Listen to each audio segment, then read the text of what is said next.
Olá, boa tarde. Bem-vindos a mais uma atração da programação do 53º Festival de Inverno da UFMG.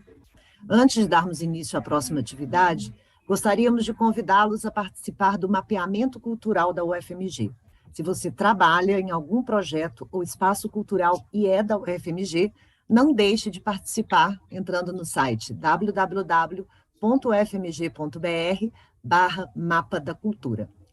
Nesse momento, daremos início à roda de conversa A Memória e o Mundo, Arcádio Dias Quiñones, A Brega e a Memória Rota.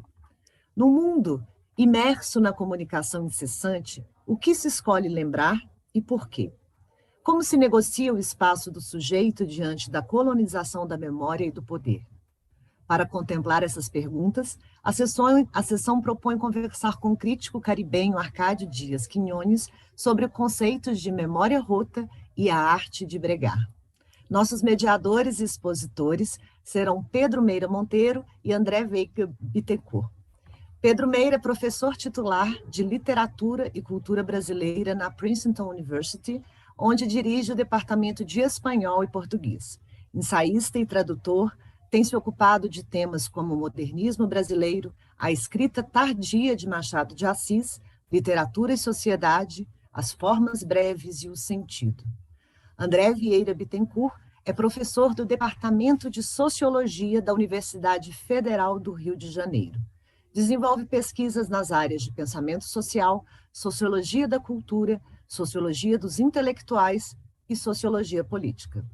Lembramos que todas as palestras e rodas de conversa do Festival de Inverno da UFMG são transmitidas ao vivo pelo nosso canal no YouTube, o Cultura UFMG, e oferecem certificados sem necessidade de inscrição prévia. Durante a transmissão da atividade, será disponibilizado um formulário com a lista de presença, que deve ser preenchido com seu nome completo e e-mail, para o qual vamos enviar o certificado. O link para o formulário está na descrição do YouTube e também vai correr pelo chat durante as nossas transmissões. Perguntas, dúvidas e contribuições podem ser feitas durante a atividade pelo nosso chat e serão lidas pelos nossos mediadores aos convidados. Fiquem agora com a roda de conversa A Memória e o Mundo. Obrigado, Samira, e é um prazer estar novamente aqui participando de mais uma rodada de conversa. Aliás, rodada de conversa é uma expressão que tem já um sabor mineiro, né? E estar aqui nessa rodada de conversa com o querido André Bittencourt e o querido Arcádio Dias Quiñones, dois colegas que eu admiro muito, é realmente um prazer e um privilégio. Privilégio de todos nós, eu acho, conversar com Arcádio, ouvi-lo, né? Arcádio é um pouco conhecido no Brasil, mas a gente quer naturalmente trazer um pouco a voz dele para o debate brasileiro também. Arcádio é um colega aqui em Princeton, na Princeton University, aqui nos Estados Unidos. Hoje ele é aposentado, é professor emérito da universidade. Ele veio para cá em caráter definitivo na década de 1980, ensinou até bem poucos anos, né? Antes disso, tinha se formado, se doutorado em Madrid e deu aula na Universidade de Porto Rico e também na Universidade do Estado de Washington. E Arcádio é um dos intelectuais públicos mais importantes do universo caribenho, especialmente ligado aos debates de Porto Rico e da diáspora porto-riquenha, não é? Daqueles que estão fora da ilha, nas cidades como Nova York, Chicago, aqui no continente, não é? E é uma reflexão a dele muito importante sobre memória, sobre colonialismo, sobre império, né? Vai ser muito interessante conhecer um intelectual de esquerda que é em parte norte-americano e porto-riquenho, não é? Nós vamos discutir esses espaços intermédios, onde as coisas não estão bem definidas. Arcádio é autor de diversos livros, é um ensaísta de muita potência, né? Tem um estilo muito próprio, e são trabalhos sempre muito multidisciplinares, né? Sempre com a literatura no centro, mas com também tudo aquilo que está além da literatura como algo fundamental. Dentre os muitos livros, eu não vou aqui me estender, porque a gente quer ouvi-lo, eu só destaco El Arte de Bregar, que é um livro publicado em Porto Rico, no início do século, desse nosso século, sobre los princípios, publicado na Argentina em 2006, sobre princípios e finales, um livro mais recente, mas eu acho que para nós aqui importa muito lembrar que ele é autor de um livro que eu tive o prazer, a honra de organizar e de traduzir para o português, e que saiu em 2016 no Brasil pela Companhia das Letras, e que se chama A Memória Rota, Ensaios de Cultura e Política, onde estão uma seleção de 5 dos ensaios de Arcádio, que foram compilados de diferentes obras, né? Enfim, é um prazer enorme, enorme ter você aqui, Arcádio. Boa tarde, bem-vindo ao FMG. Graças. E essa vai ser uma conversa bilíngue, né, naturalmente. O Arcádio tem um ritmo e uma voz pausada, eu acho que não vai haver problema de compreensão para quem está nos acompanhando. E a primeira questão, né, para a gente conversar começa justamente com a língua, o idioma e a opacidade das palavras, né? Porque no título do nosso encontro hoje tem essa palavra brega, que na verdade se pronuncia brega, com o E fechado, que é ao mesmo tempo um substantivo e um adjetivo. Mas para essa primeira pergunta sobre a brega, para a gente um pouco começar a entrar nesse universo e entender o que é isso e por que é importante, eu vou passar a palavra para o André, e queria também adicionar dividir com vocês que o André está aqui, entre outras muitas razões e boas razões, porque ele tem trabalhado sistematicamente com esse conceito, com a reflexão do Arcádio, no plano da pesquisa e também dentro de sala de aula. Então, eu acho que o André, melhor do que ninguém, pode nos introduzir um pouco esse problema e começar o bate-papo com o Arcádio. E fiquem todos, por favor, à vontade, e convidados estão a participar pelo chat. A gente vai tentar fazer isso aqui, fazer disso aqui realmente uma roda de conversa, incluindo vocês que estão nos assistindo. André, passo para você. Obrigado, Pedro. Obrigado pela apresentação. Bom, queria dizer que é uma alegria e um privilégio enorme estar aqui nessa conversa com você, Pedro, e com o Arcádio. Então, eu agradeço muito ao convite, né, ao convite seu, Pedro, do André Botelho, da organização do festival, para estar aqui com vocês. Bom, como o Pedro adiantou, né, a gente vai começar essa conversa tratando dessa palavra polissêmica, né, que é a brega, sobre a qual o Arcádio dedicou um longo ensaio que dá título, né, a um dos seus livros, né, esse daqui que o Pedro citou, né, El Arte de Bregar.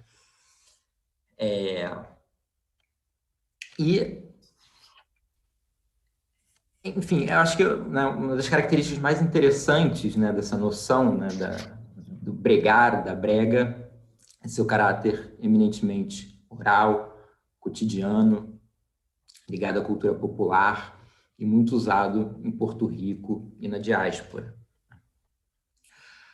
Um dos fascínios do bregar me parece ser esse caráter eminentemente circunstancial e aberto. A compreensão do seu significado se dá no uso, né? Daí a dificuldade, inclusive, de traduzi-lo, né, no contexto. E pode se referir a coisas muito diferentes. Pode se referir ao trabalho, mas pode se referir ao amor. Bregar pode significar trabalhar com habilidade, né, como na frase, os mecânicos bregam bem, né, os mecânicos trabalham bem, mas pode significar um tipo de relacionamento afetivo. É um casal que está bregando, pode ser um casal que está saindo, se relacionando. Então, existe uma polissemia na brega, e a brega se localiza justamente nesse espaço da polissemia. Mas eu gosto muito da ideia da brega como uma arte, e uma arte da sobrevivência, nenhuma forma de se situar frente aos conflitos, né, navegando nas relações de poder, quase sempre muito desiguais. Né? Ou seja, bregar e a capacidade de bregar diz muito sobre a intransigência e a intolerância do racismo cotidiano, da submissão colonial, ou das violências inerentes a sociedades profundamente desiguais. Então, Arcádio, para a gente abrir, né, a nossa conversa, né, queria saber se você podia falar um pouco mais, né, para nós brasileiros sobre a importância, né, da brega na cultura porto-riquenha, mas talvez destacando como surgiu o seu interesse ou a sua necessidade, talvez, de estudar a brega, né? Por que dedicar um ensaio de quase 100 páginas, como disse o Pedro, a brega? Bueno, muy agradecido por la invitación, muy agradecido Pedro, muy agradecido André y a todas y todos por este privilegio de conversar con ustedes hoy sobre la memoria rota y el arte de bregar. Debo empezar diciendo que todos los que escribimos y publicamos sabemos lo agradecidos que estamos cuando encontramos a un lector, a lectoras y lectores que además escriben sobre lo que hacemos. Eso es un gran privilegio. Y Pedro, en la traducción y en su introducción al libro, a la antología, dice cosas muy interesantes. Aprendí leyéndolo. Y aprendí mucho de un ensayo que creo que todavía no se ha publicado de André también sobre las pequeñas utopías, que me gustó muchísimo también. Y es una fortuna tener a estos lectores y a otras y otros como Mateus Gatto, que también participó en la antología. Así que he tenido interlocutores para mí muy importantes en Brasil y aquí en los Estados Unidos. Para empezar a hablar de la brega, ya en realidad empezó André, ¿por qué me interesé en la brega? Quizás tendría que empezar diciendo por la fascinación por las palabras y su dimensión social y política. De momento una palabra se convierte en algo interesante. En inglés tienen la expresión, los keywords, las palabras clave de una cultura. Y yo creo que eso pesó sobre mí, la idea de que hay una especie de diccionario cultural, político, de una comunidad. Pero que ese diccionario, esas palabras se vuelven raras, incluso en la propia lengua. Por eso yo digo que es difícil traducir las muchas formas de bregar entre puertorriqueños al propio español. Uno tiene que buscar sinónimos también. En inglés pasa lo mismo, en portugués. Pedro en su introducción hace consideraciones muy interesantes sobre las equivalencias posibles. Para mí la brega es la posibilidad de estudiar no la cultura letrada exclusivamente, aunque también lo uso, no los libros y las letras, sino también la cultura oral, la oralidad. ¿Qué pasa en una comunidad? ¿Qué pasa con los discursos que son discursos orales? Y también me interesó mucho la teatralidad de la brega, el carácter, el aspecto dramático.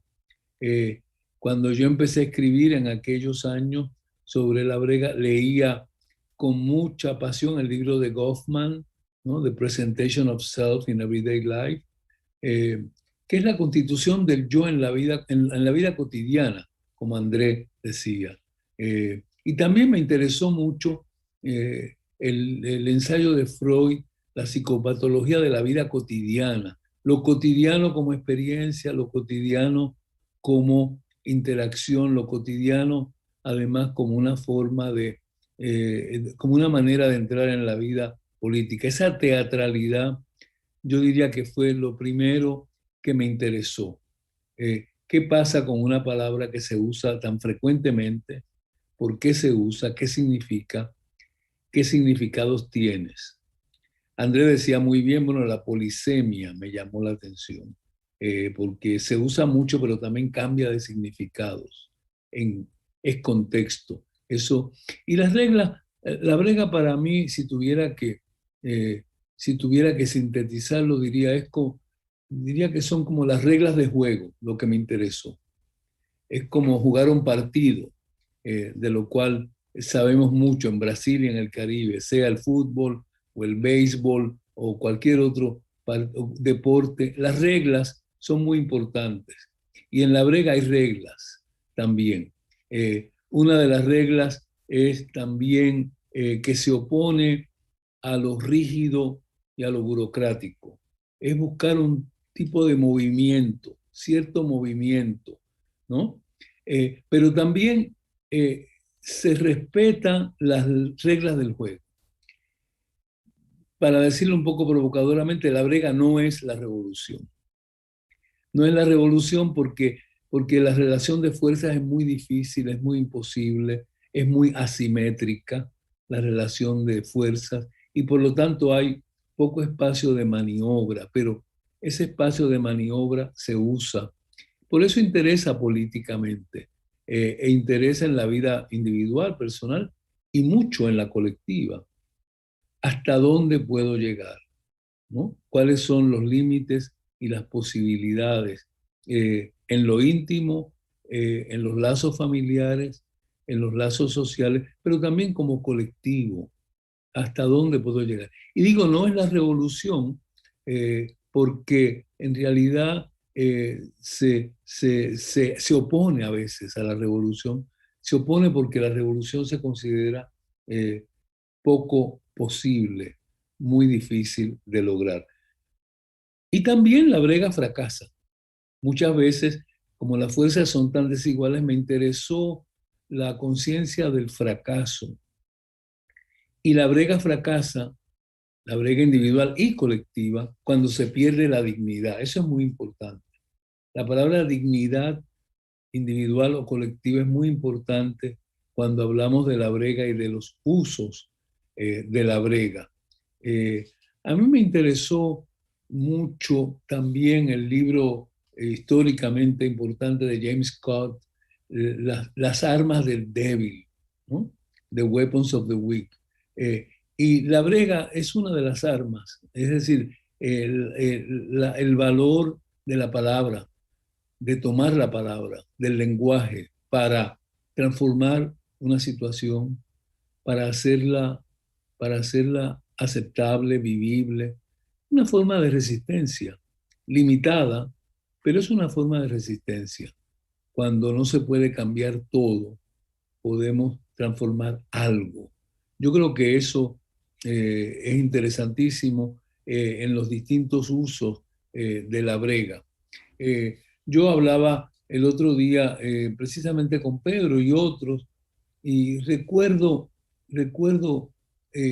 que me impactó mucho en los años 80 y 90 también la lectura de un libro de Sheldon Woolley, un ensayo.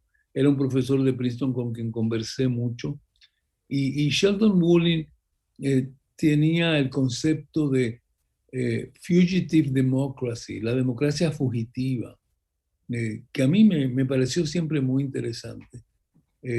No la revolución, sino momentos de democracia, momentos que a veces son muy fugaces y que no garantizan nada permanente también. La brega tiene mucho de eso.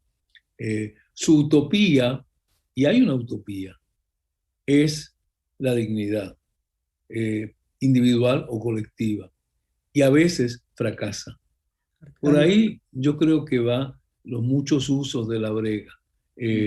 Podríamos continuar, pero Por eso me puse a hacer esa especie qué sé yo, de un poco etnografía, un poco amateur, buscando ejemplos, y también aparece mucho en la literatura. Uhum. Arcádio, eu ia pedir, na verdade, para você continuar essa descrição da Brega e, e só lembrando, né, quer dizer, porque a gente está num movimento muito interessante aqui, né, as pessoas, provavelmente quem não leu o teu trabalho, quem não conhece, está ouvindo pela primeira vez, deve estar ainda se perguntando nesse momento, mas o que é a Brega, o que é bregar? E é interessante porque o aspecto fugitivo, né? Aí tem muito de musical, a arte da fuga também, é um ensaio muito musical do Arcádio, né? Que reconhece a musicalidade e o contraponto dentro dos ensaios, mas é muito interessante que a gente esteja aqui girando com as palavras sem chegar ao núcleo, porque o núcleo é escorregadio.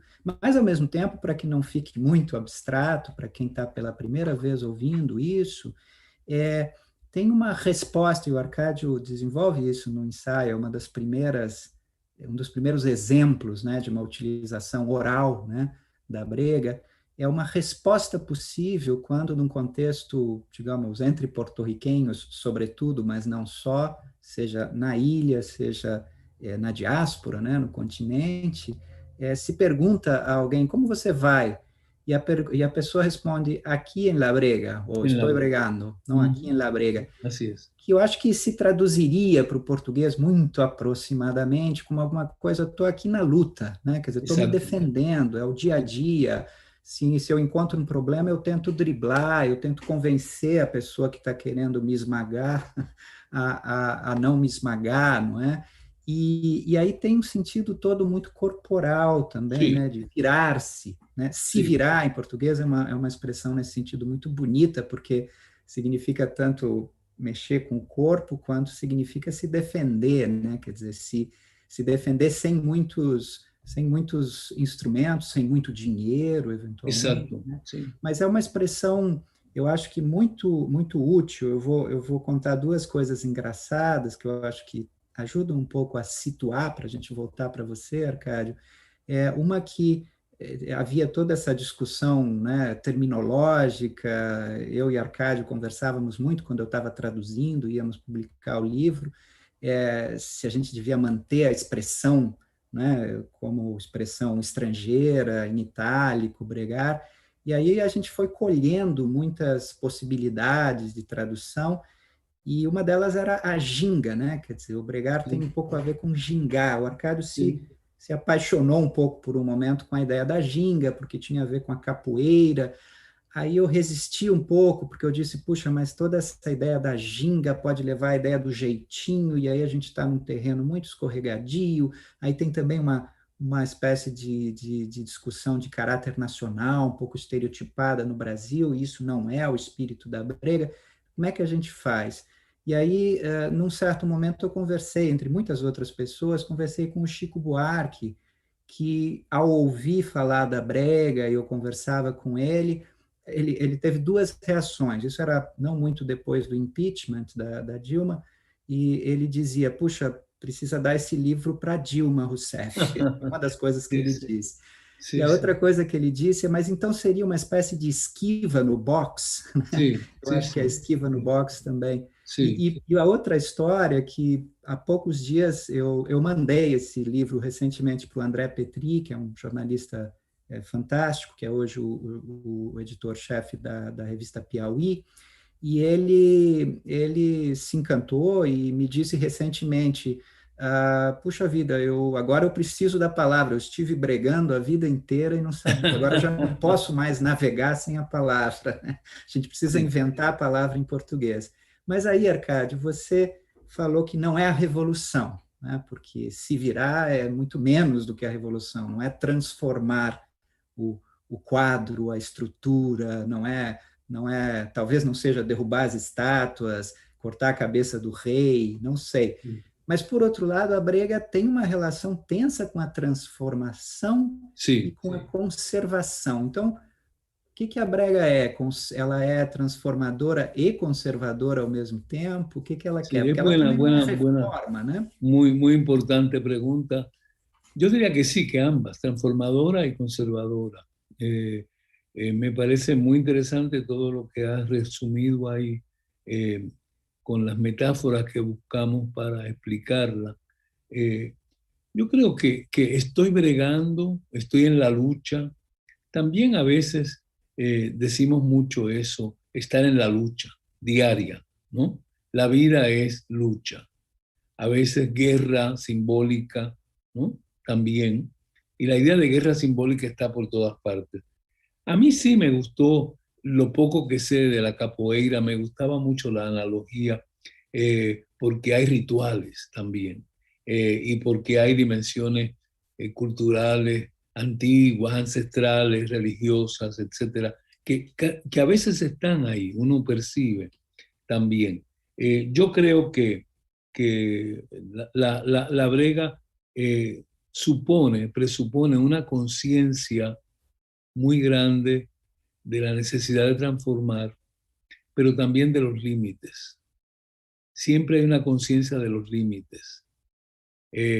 Y para evitar la violencia y la guerra abierta. Yo creo que eso es importante. En lo que yo entendí de los usos de la brega. Me llama la atención que ahora en Puerto Rico y en la diáspora, después del huracán María, después de la crisis de la deuda que no termina, después de las nuevas manifestaciones del colonialismo en los Estados Unidos, y de la larga dominación colonial, vuelve la gente a usar ahora muy deliberadamente la brega, ¿no?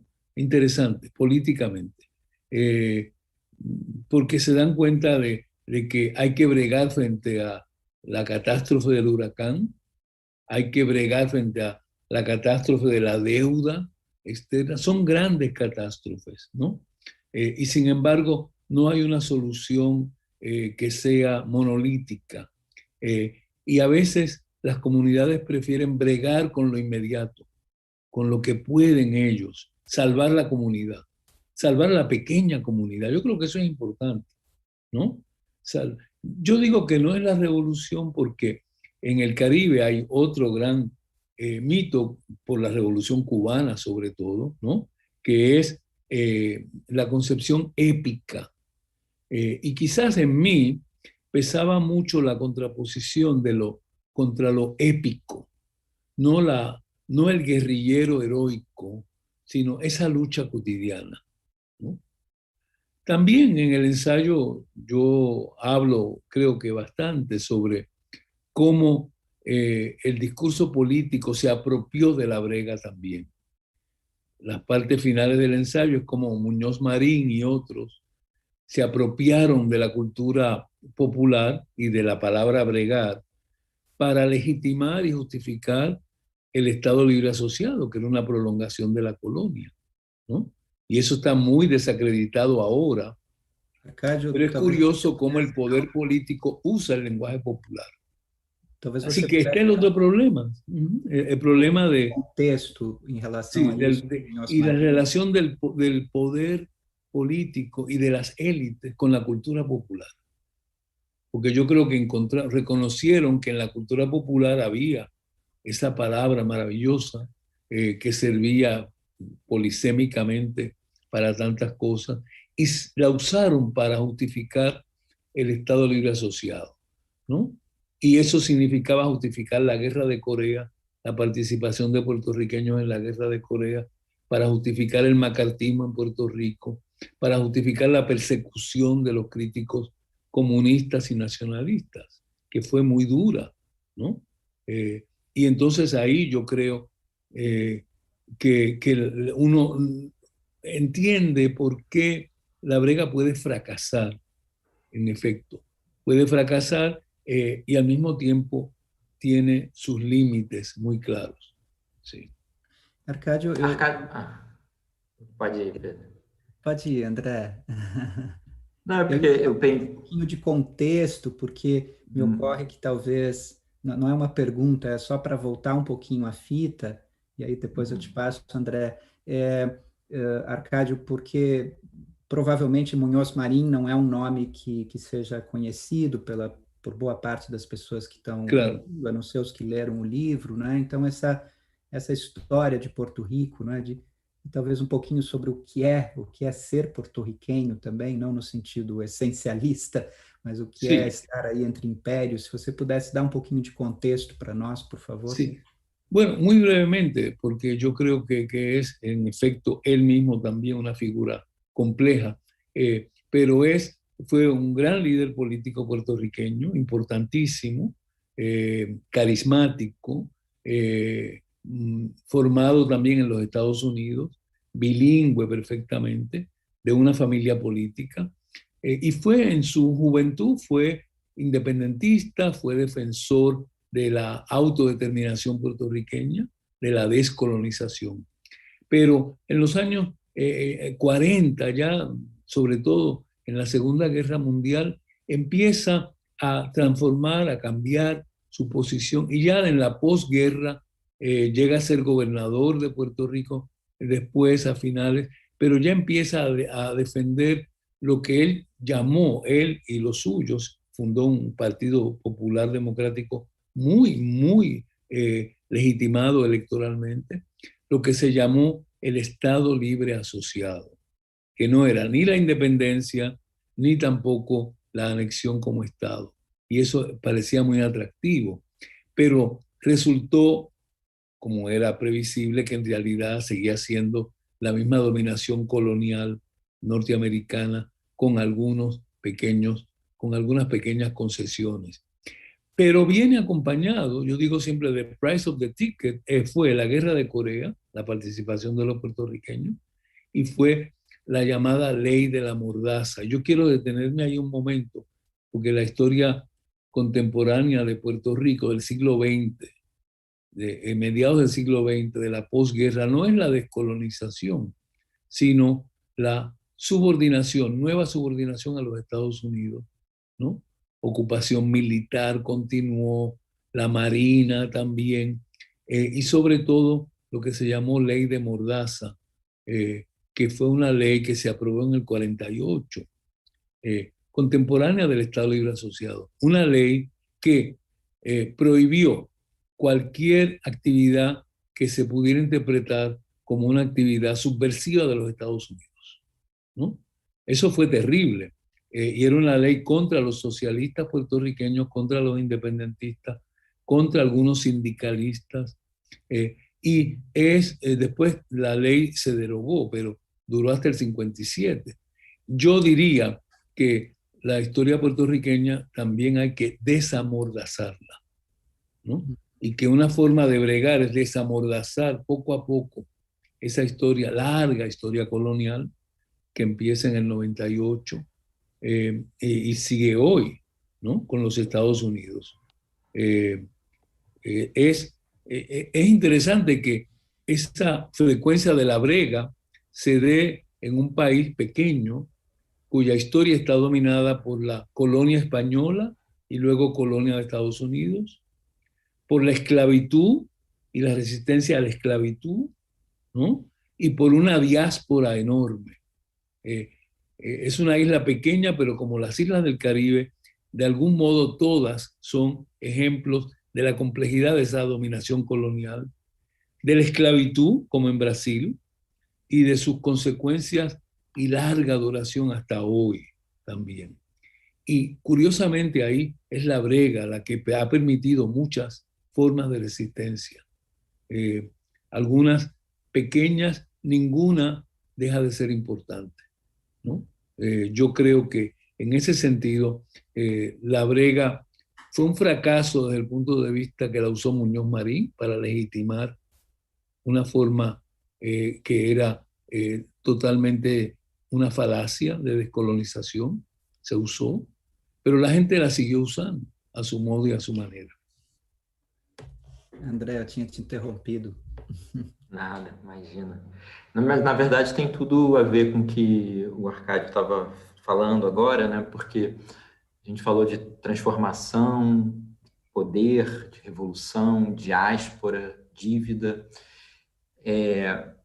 Eu acho que seria importante a gente falar, talvez, um pouco, Arcádio, dessas tradições críticas caribenhas e porto-riquenhas, especialmente, talvez, na diáspora, né, nos Estados Unidos, né, porque há uma longa tradição que vem do século XIX, que passa por Ramón Betances, Eugênio Maria de Hostos, ou seja, pelos revolucionários e independentistas do século XIX, passa por figuras como Schomburg, no Renascimento do Harlem, mas também passa pelas tradições de esquerda, né, do século XX, e eu acho que a gente está vivendo um momento muito oportuno e muito importante para retomar esse debate e pensar não somente a cultura de esquerda ou a cultura do radicalismo, mas também aquilo que você chama, Arcádio, de uma tradição da censura, né?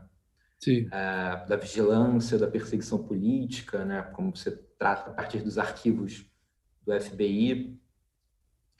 E, por outro lado, claro, como você fez referência, há sempre o caso cubano, né? A Revolução Cubana, a épica cubana, que é uma referência incontornável e se tornou quase um modelo. Imagino que isso pese muito nas tradições de esquerda de Porto Rico, de uma forma ou de outra, né?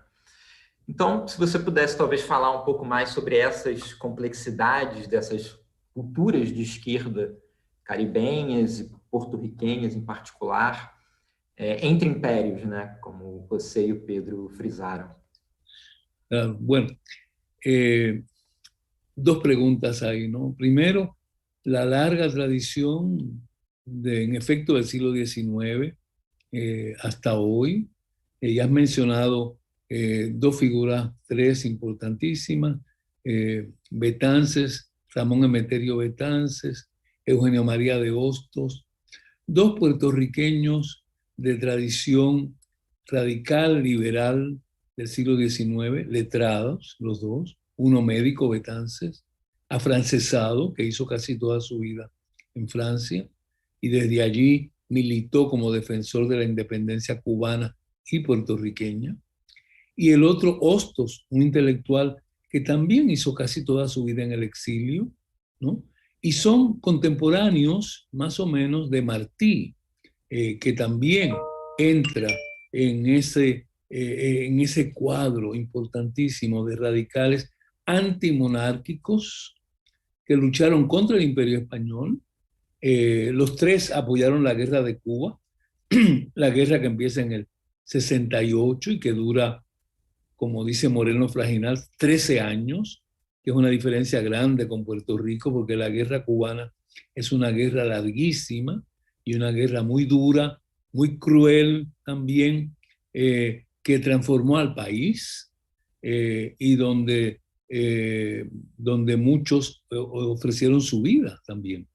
Hostos y Betances, como Martí, apoyaron esa guerra, por ejemplo. El precio de Hostos y de Betances como defensores abolicionistas también de la autonomía puertorriqueña fue el exilio. Tuvieron que hacer su vida, tenían impedimento de entrada a Puerto Rico. Como Martí, los tres pasan casi toda su vida en el exilio. Yo creo que eso es importante, porque hay una diáspora en el siglo XIX.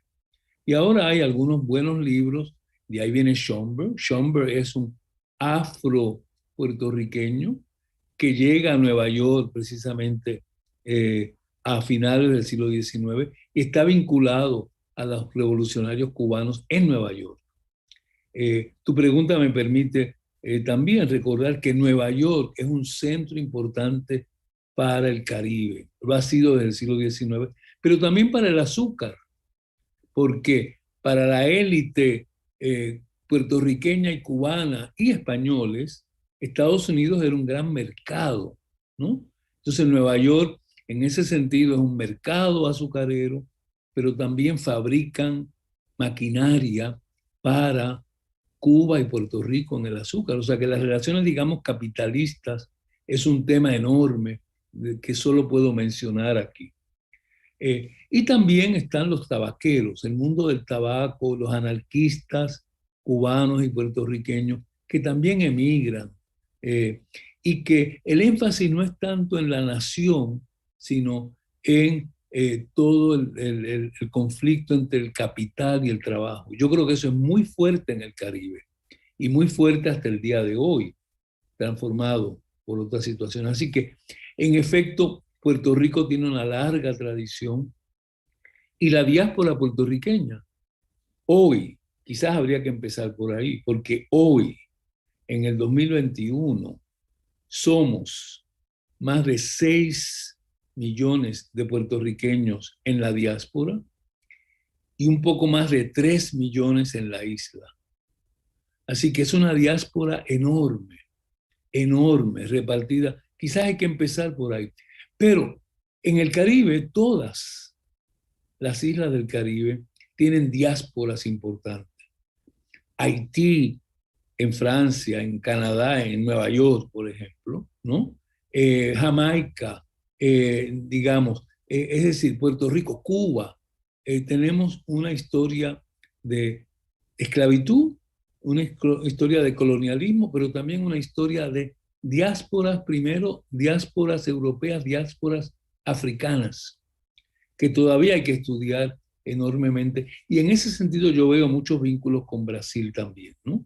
Que la presencia africana y las diásporas africanas formaron la cultura de las islas.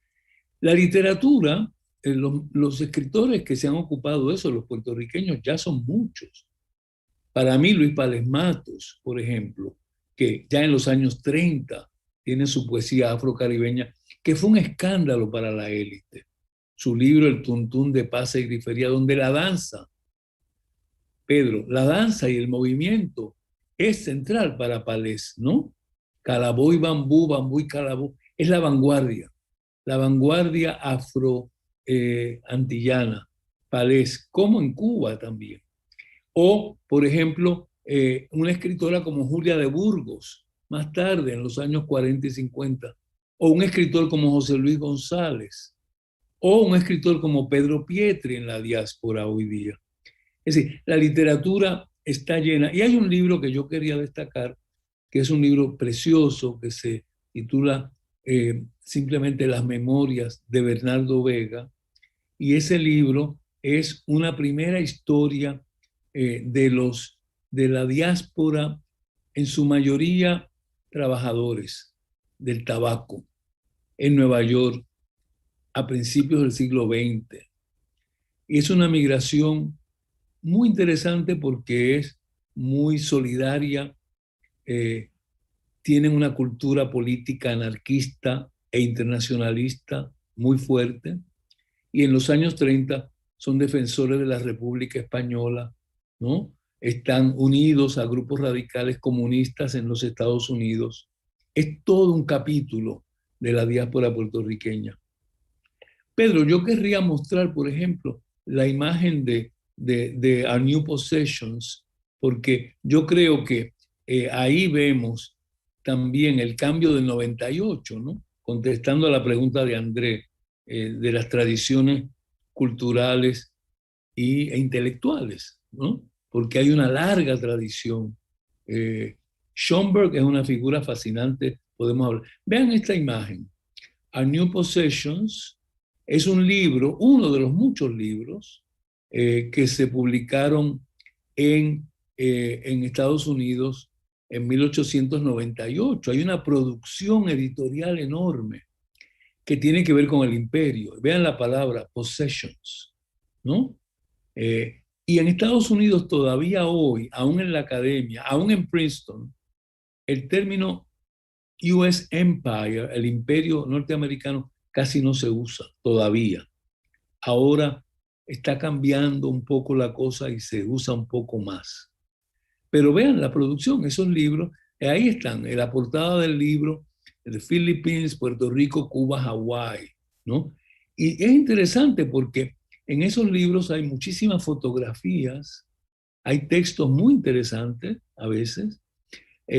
Son businessmen, son libros hechos con criterios comerciales para vender, porque hay interés, pero también para fomentar el conocimiento de los nuevos territorios y para fomentar la idea de que son territorios que hay que civilizar, es decir, territorios que tienen que entrar dentro de la cultura, en este caso norteamericana.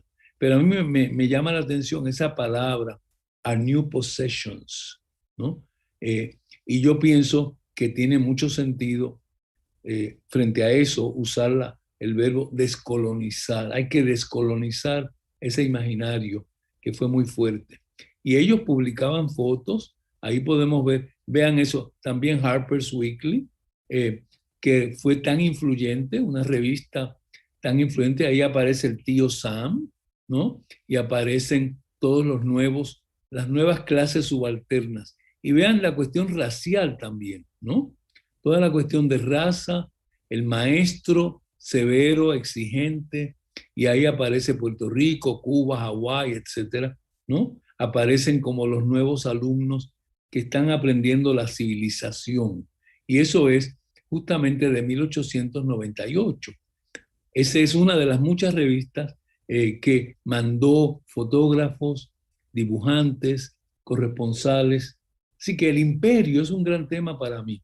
Y la memoria del imperio, tanto como la memoria antiimperial, ¿no?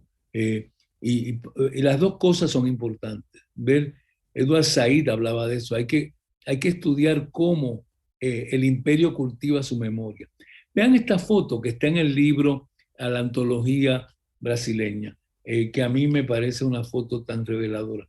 Esta foto no salió en Harper's Weekly, es una foto terriblemente racista de fotógrafos que llegan a Puerto Rico con las tropas en el 98.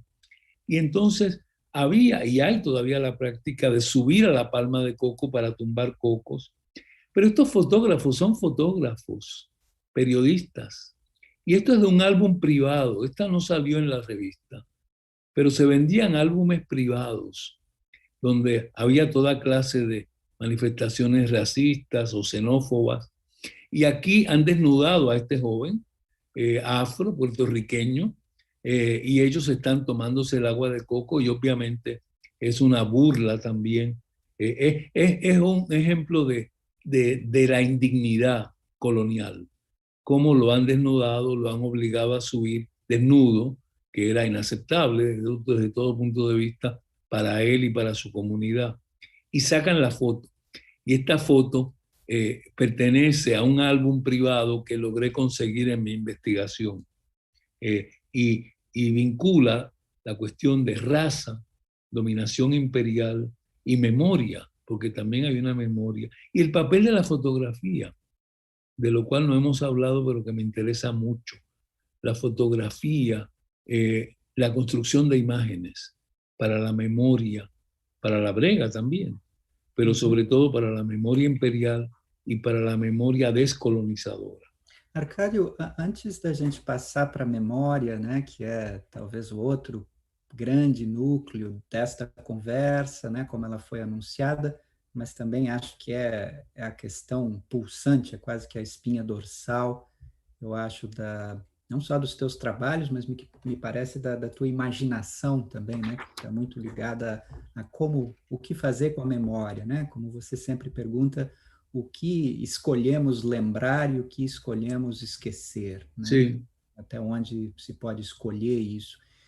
Mas antes da gente passar a memória, só para a gente fixar um pouco essa tua resposta, digamos, à pergunta do André sobre as tradições radicais, e eu acho que tem uma curiosidade, talvez sobretudo diante do anti-americanismo, não é, que é muito compreensível e muito forte no meio intelectual brasileiro, acadêmico, tem uma curiosidade, eu acho que muito grande, como é possível e como é ser uma pessoa de esquerda nos Estados Unidos, né? Eu acho que é uma pergunta que eu faria.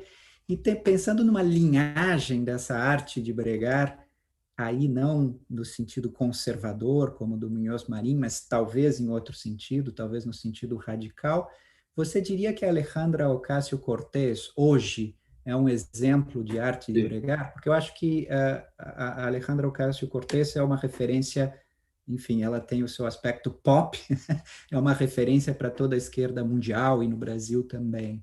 Sí, E qué as pessoas bueno. talvez não se liguem que ela é de origem porto-riquenha, né? É da diáspora, portanto. Qué bueno. Me alegra saber que es muy conocida allá también. Sí, yo creo que hay una larga tradición de izquierda, de izquierdas en plural, distintas maneras de entender la práctica de la izquierda. Y definitivamente para mí,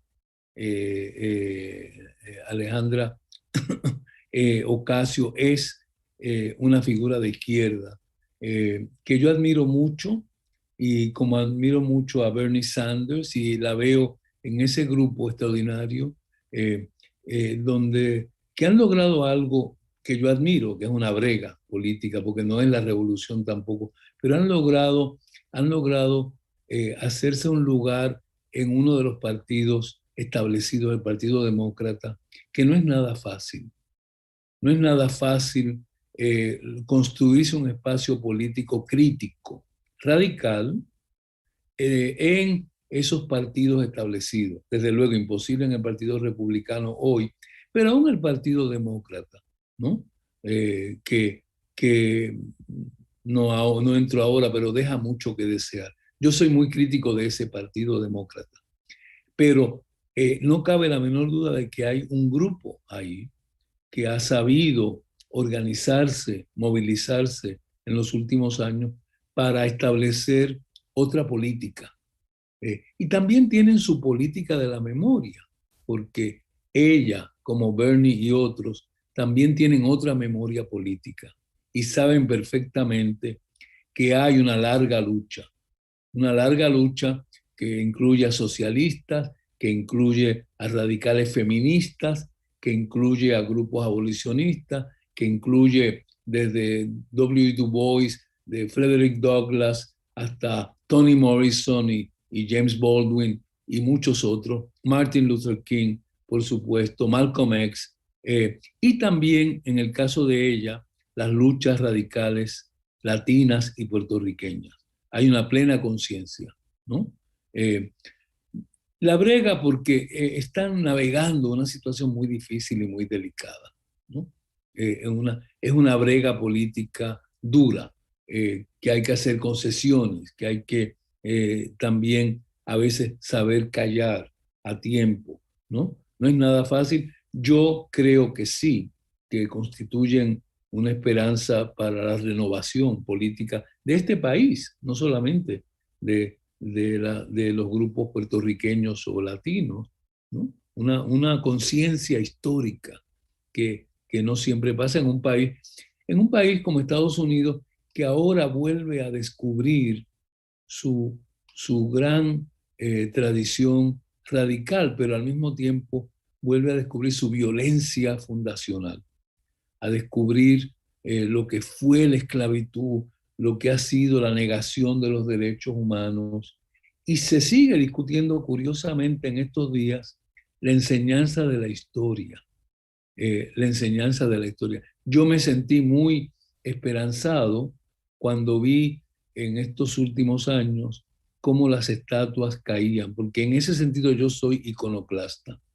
Creo que en efecto tiene un sentido profundo que las estatuas caigan, porque son ofensivas, porque perpetúan mentiras, porque silencian la violencia, porque distorsionan lo que fue un horror, ¿no?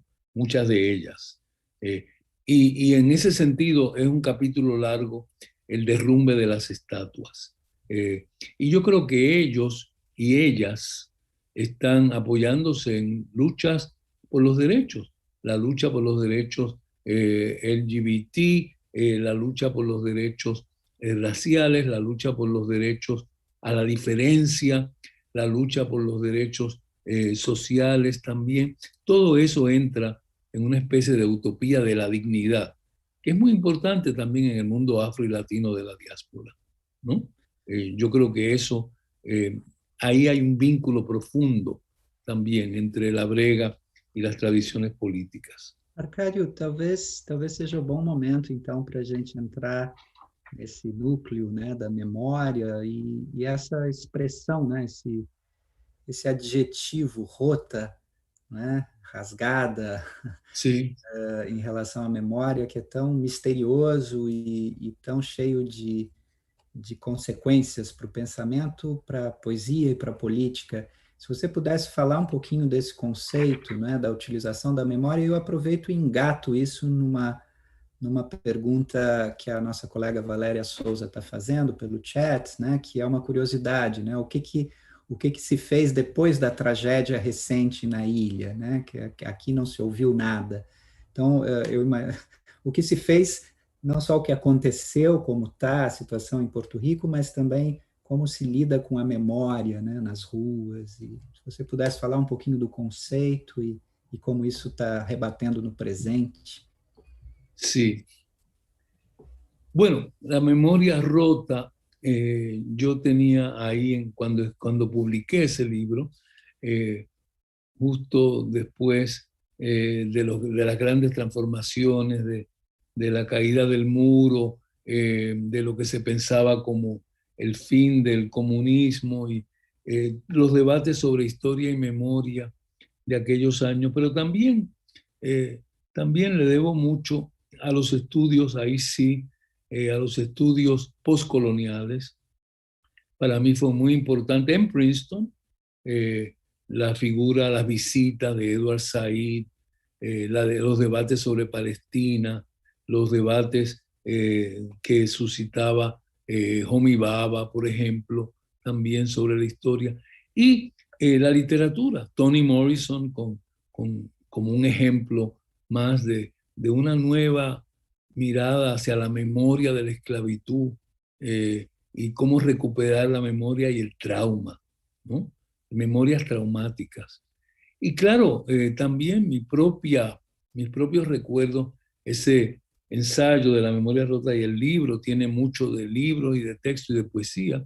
También es un libro un poco autobiográfico, porque es mi familia, es la diáspora, es la guerra de Corea, que fue mi primera experiencia en la familia, de la muerte en la familia, pero nadie sabía dónde estaba Corea, dónde en el mapa, nadie tenía en mi familia ninguna idea de lo que era. Y como ciudadanos norteamericanos tenían que participar en la guerra de Corea. Así que esa memoria, sí, esa memoria borrada, esa memoria silenciada, fue lo que me interesó a mí entrar en ese debate. Políticas de la memoria, también las políticas del Estado, qué es lo que el Estado recuerda y monumentaliza, y políticas del olvido, porque también hay instituciones y estados que se dedican a desarrollar políticas para olvidar, como ha pasado con la esclavitud. Fue un momento de gran debate sobre memoria, historia, y yo veo ahora ese ensayo como parte de una reflexión muy amplia de mucha gente que me inspiraron, y sobre todo de algunos escritores.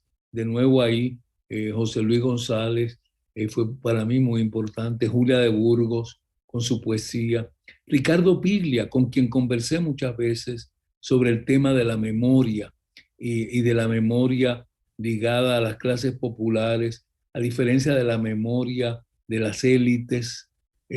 Todo eso está ahí, creo, y está también la memoria, está ahí insinuado, está más en otros ensayos, también cómo las instituciones académicas contribuyen y son cómplices.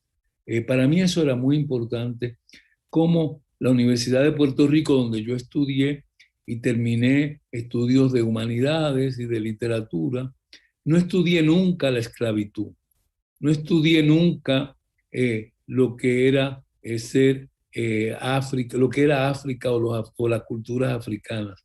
No estudié nunca tampoco la gran diáspora que estaba ocurriendo. Y en Princeton, pues también al mudarme a Princeton después descubrí que tampoco se hablaba mucho del imperio, o casi nada. Las instituciones son cómplices en muchas ocasiones de el silenciamiento de la historia, y por eso la memoria rota.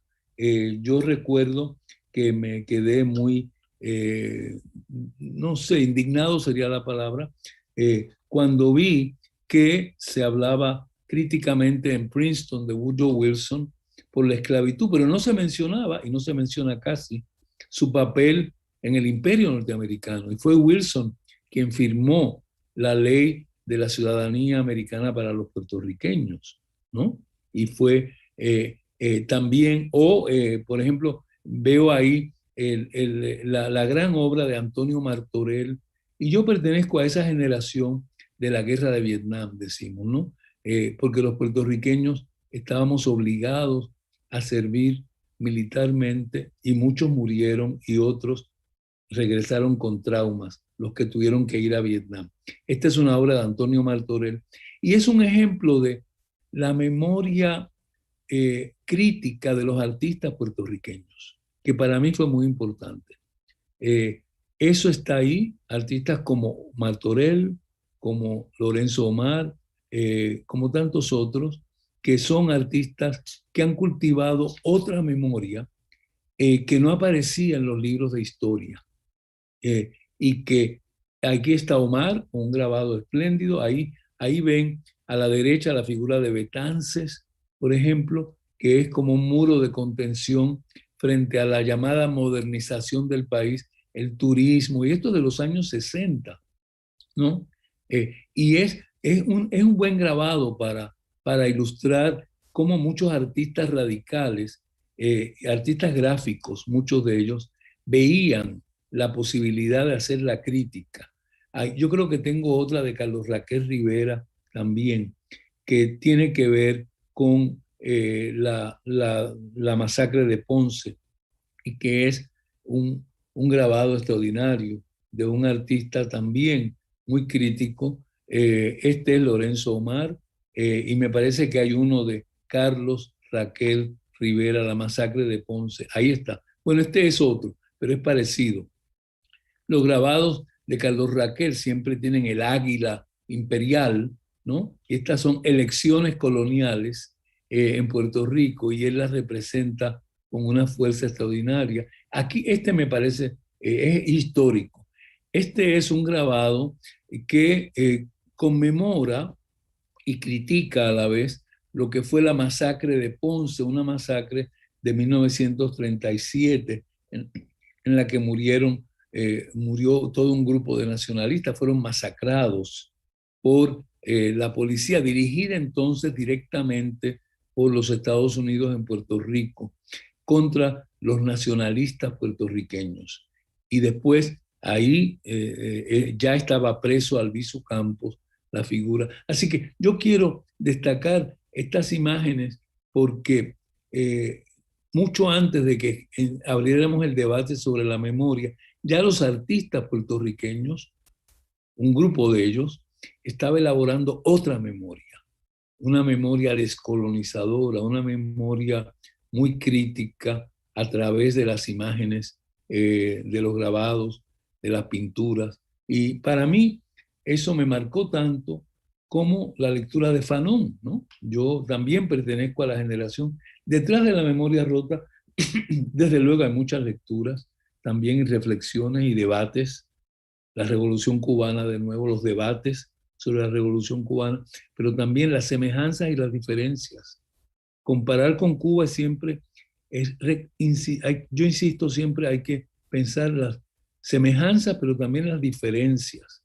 Las diferencias de Consuelo Gotay, esta portada bellísima de una obra de otra artista puertorriqueña, Consuelo Gotay, quien por cierto está muy interesada en la memoria religiosa y en la memoria de la espiritualidad caribeña.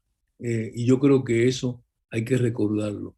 Y volviendo a Fanon, y no solamente el Fanon de Los Condenados de la Tierra, que me sigue pareciendo un texto extraordinario, sino en los años 70, cuando me acuerdo estremecido, 60 o 70, leyendo Peau Noir Masque Blanc, Piel Negra, Máscara Blanca, de Fanon, un libro que me estremeció, un libro extraordinario, y la idea misma del cuerpo, la piel, pero también la máscara, esa máscara que no es solo una máscara racial, sino que es una máscara también política, que hay que desenmascarar.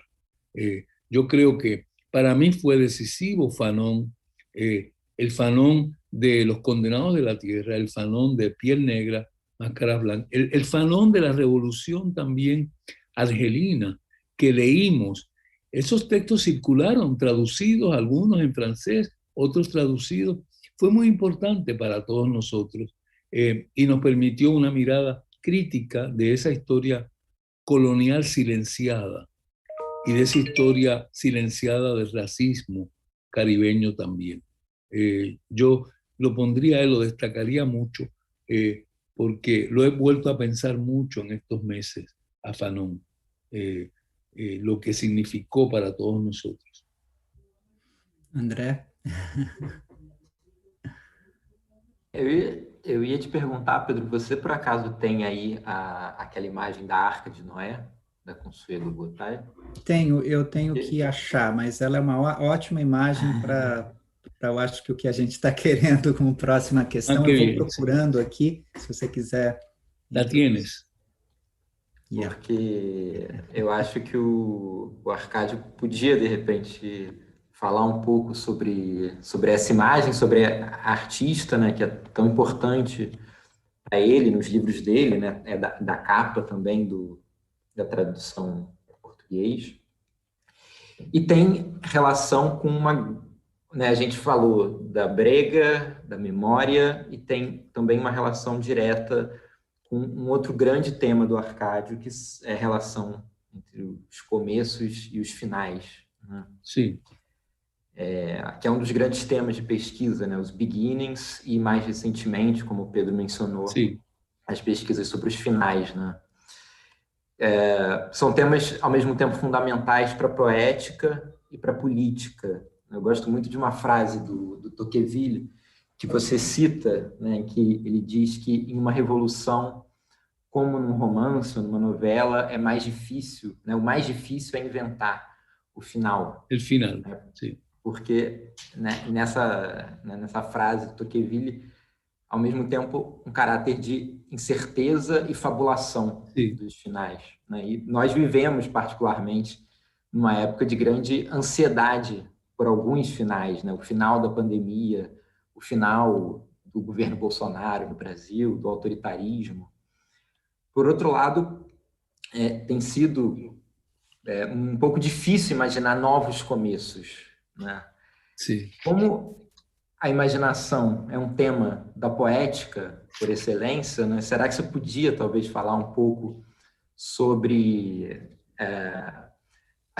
enfim, sua relação com o estudo dos começos e dos finais e como a poética e a política se conectam, né? E eu acho que essa imagem da arca tem muito a ver, né, com a ideia do começo também.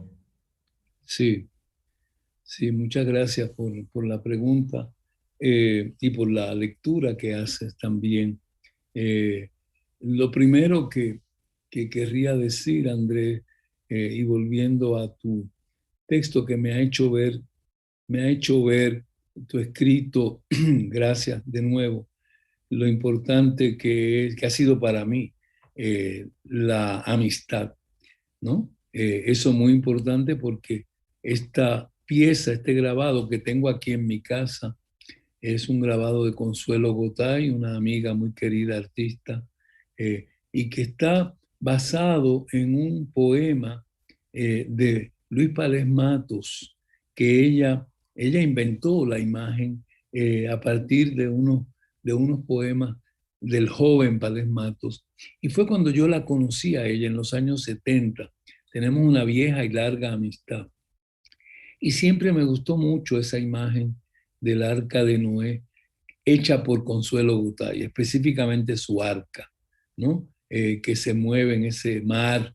Derek Walcott dice, "The sea is history", el mar es historia también, así que tiene tiene para mí mucho significado como una imagen insular también. En efecto, la posibilidad de nuevos comienzos, de beginnings, en potencia, es para mí el arca de Noé. La posibilidad y la utopía, entonces. El tema de la utopía está ahí, de nuevos comienzos.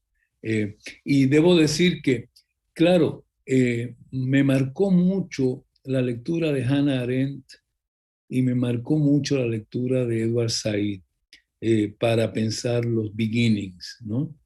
Hannah Arendt en La condición humana habla precisamente de ese tema, del tema de los nuevos comienzos, y ella dice en un pasaje que me gusta mucho, los hombres, las mujeres, el ser humano nace para empezar, ¿no?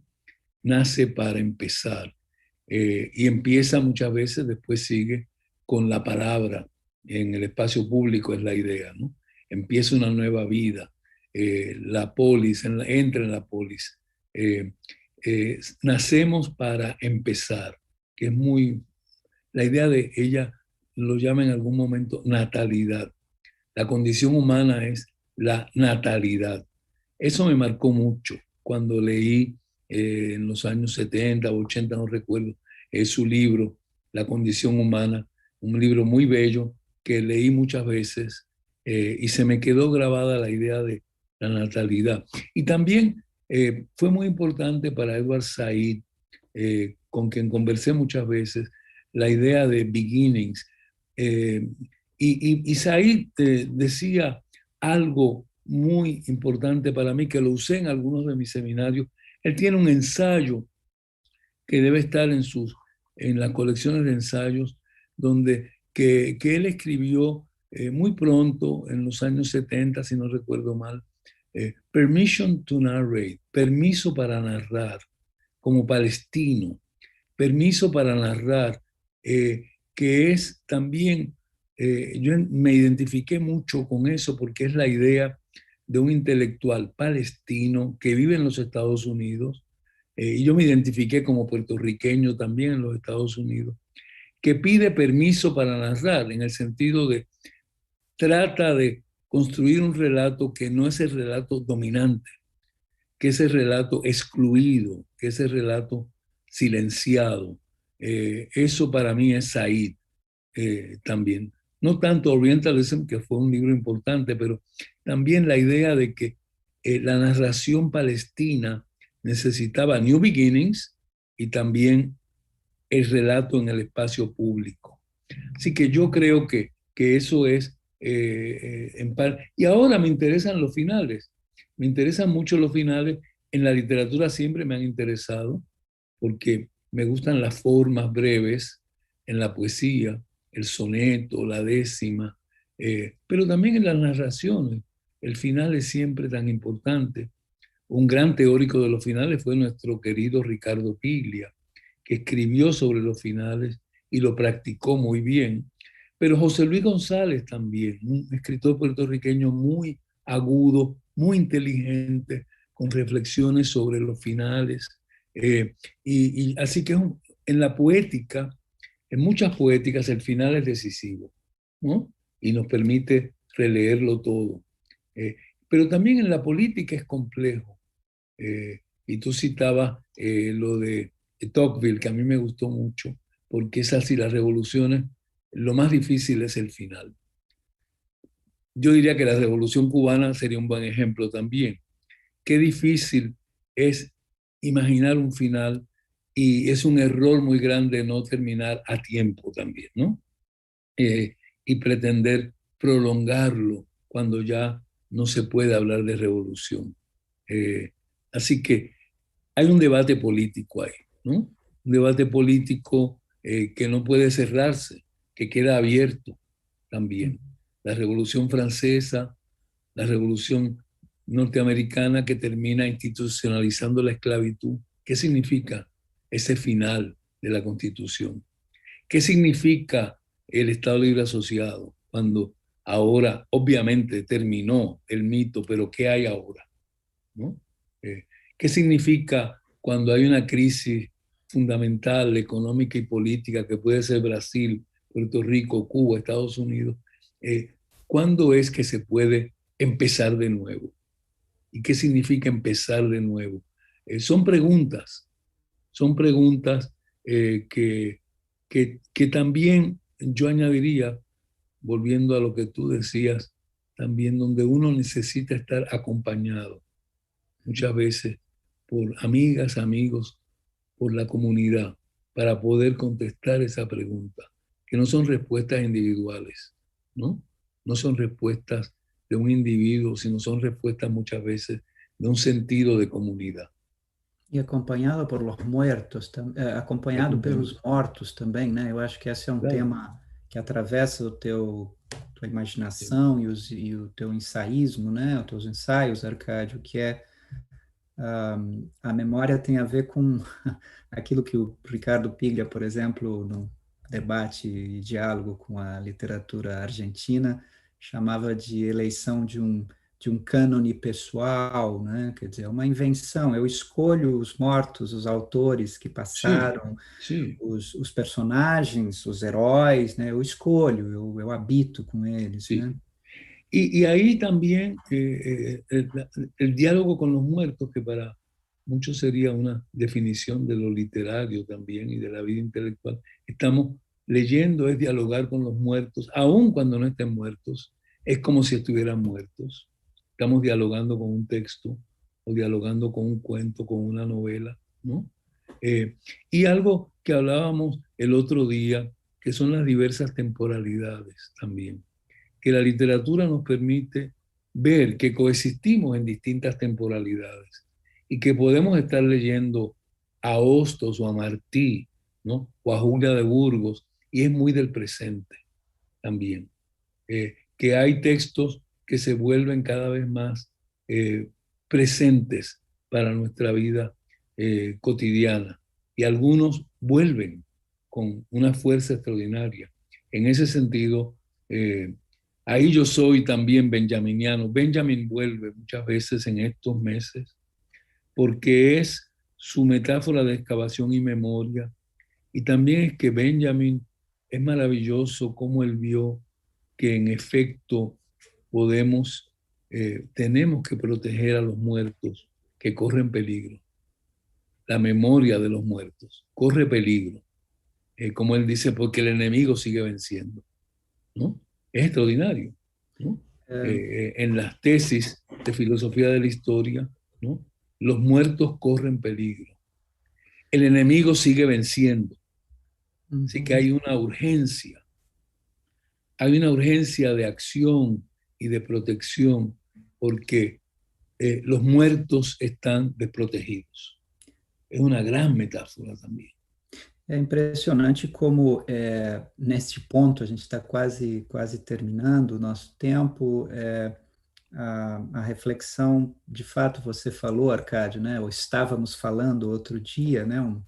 Nós muito generoso, que tem a ver com as discussões dentro deste festival, né? Quer dizer, ontem eu sei que você estava assistindo a conversa com a Cidinha da Silva, não é? E na conversa com a Cidinha, a grande questão, né, da ancestralidade tinha a ver com essa eleição, essa construção, ou mais até esse momento em que alguém é chamado, né, por uma memória que ao mesmo tempo está lá e só pode estar lá ao ser construída, né, ao ser imaginada, e aí a literatura tem um papel fundamental, né, nessa fundação da imaginação, como aliás essa discussão sobre os começos e os finais traz a partir, né, da imagem da Arca de Noé, desse gravado lindo, né? Nós temos uma pergunta aqui, eu acho que pode ser talvez um último momento, da Isabel Silva, perguntando se você vislumbra conexões contemporâneas com o seu pensamento em outras localidades que foram colônias. Sim. Muy importante pregunta, muy buena. Yo creo que sí, y muchas. Ahora que estamos que estoy aprendiendo cada día más sobre Brasil, por ejemplo, en los últimos años, pero lo vengo pensando hablando de Brasil, que tuve la suerte de conocer y de leer en Princeton a Roberto Schwartz y más recientemente pues con Pedro, con Lili Schwartz, con Elide Rugay y con André Botello y con André también Betancourt. Yo creo que hay tantos aspectos que tienen que ver con la memoria rota. Comparables, con muchas diferencias, pero también con muchas semejanzas. Pensaba el otro día de nuevo lo importante que fue para mí, para muchos, el bellísimo volumen que editó Richard Price, no recuerdo ahora en qué año, pero en los años 70, Maroon Societies, Los Cimarrones, ¿no? Ese volumen fue para mí importantísimo y lo discutimos, yo estaba todavía en Puerto Rico, la idea del Maroon Societies como una forma de resistencia a la esclavitud y comparable en distintos lugares. Yo pondría eso como un ejemplo. O en otros casos, también todo el debate sobre el mestizaje, y hablaba con Pedro el otro día, lo importante que es en el Caribe. Sí, hablar del mestizaje, pero también recordar la violencia fundacional de la esclavitud, ¿no? La dificultad a veces de reconocer el mestizaje que se convirtió en ideología, ¿no? Ideología y justificación de lo injustificable, pero al mismo tiempo no escamotear la violencia de la esclavitud, que yo creo que compartimos con muchas historias de Estados Unidos y otras. Y también yo creo que tenemos en el caso de las islas y en el caso de Brasil, por ejemplo, y Estados Unidos, el trauma colectivo, los genocidios, por ejemplo, de las comunidades indígenas. Eso es algo que ha ocurrido en toda América, ¿no? Ha ocurrido en diversos grados y en diversos momentos. Y yo creo que son problemas que tienen que ver con la memoria colectiva y tienen que ver con formas de resistencia y de recordación. Aquí de nuevo me interesa mucho la danza y me interesa mucho el movimiento, que a veces no son textos escritos. Quería mostrarles una imagen de Santiago Apóstol en Loíza, que es un pueblo afro en Puerto Rico, fundado por libertos y por otros, y tienen una tradición riquísima y preciosa, que es la tradición de Santiago Apóstol, Matamoros. O sea, es una contradicción, a primera vista, una contradicción muy grande, porque es la celebración del símbolo religioso de la esclavitud, de la colonia española, ¿no? Es el símbolo del catolicismo colonial, Santiago Apóstol, Santiago Matamoros. Y sin embargo, ahí hay una traducción muy compleja y se ha convertido en una tradición en Puerto Rico, en un pueblo que se llama Loíza. No importa, Pedro, si no la tienes a mano, pero quería ver esa imagen porque indica un poco toda esa complejidad, la complejidad enorme de las relaciones, y también aparece la danza, la bomba, y aparece la máscara, que yo creo que es interesante verlo y comparar esa memoria. Ahí está, ahí hay uno y hay otra foto. Vean ese gigante con su máscara hecha de coco, de un coco, en una iglesia católica, ¿no? En el pueblo, en la celebración de Santiago Apóstol, que se convierte en otra cosa. Hay las traducciones culturales. Veamos la otra, donde aparece también... Perdón, la perdí de nuevo, pero la voy a encontrar. Ok. Esta es en una iglesia y ahí llevaría mucho tiempo explicar esa imagen, el pueblo en que eso se da, la iglesia en que ocurre, la fiesta que dura varios días, el papel de la danza, del movimiento, la simbología de la máscara, del Vejigantes, lo llamamos así, y luego la coexistencia, tensa coexistencia de una tradición africana, obviamente con una tradición católica. Yo veo ahí muchos puntos de comparación. Ahí está, me encanta esa imagen. Es de un fotógrafo puertorriqueño que se llama Herminio Rodríguez, que lleva años estudiando todas las manifestaciones de esa tradición de Santiago Apóstol. Y ustedes ven ahí la señora con su traje de bomba, seguramente, y bailando en la iglesia, el Vejigante y el templo católico. A mí me parece una imagen que llevaría mucho tiempo, digamos, antropológicamente describir, pero me parece que hay comparaciones posibles con las islas del Caribe, con todas, y también con otros lugares en América, de formas de sobrevivencia cultural y de resemantización, y la memoria tiene que ver con mucho con todo eso. Arcádio, a gente está, infelizmente, no final, como, enfim, o festival tem o seu ritmo e daqui a pouco já entra a textura sonora. O próximo a gente tem que encerrar, mas eu queria agradecer muito a todo o pessoal do festival, na pessoa do Fernando Mencarelli, aos colegas do Minas Mundo, não é? Nessa parceria tão bonita com a UFMG, ao André, e muito a todo mundo que está nos assistindo. Apareceram outras perguntas aqui, não vai dar tempo, mas, enfim, tem uma vibração toda aqui no chat, muito bonita, e agradecer muito, muito especialmente a você, Arcádio. Muito obrigado, e se você quiser fechar, por favor.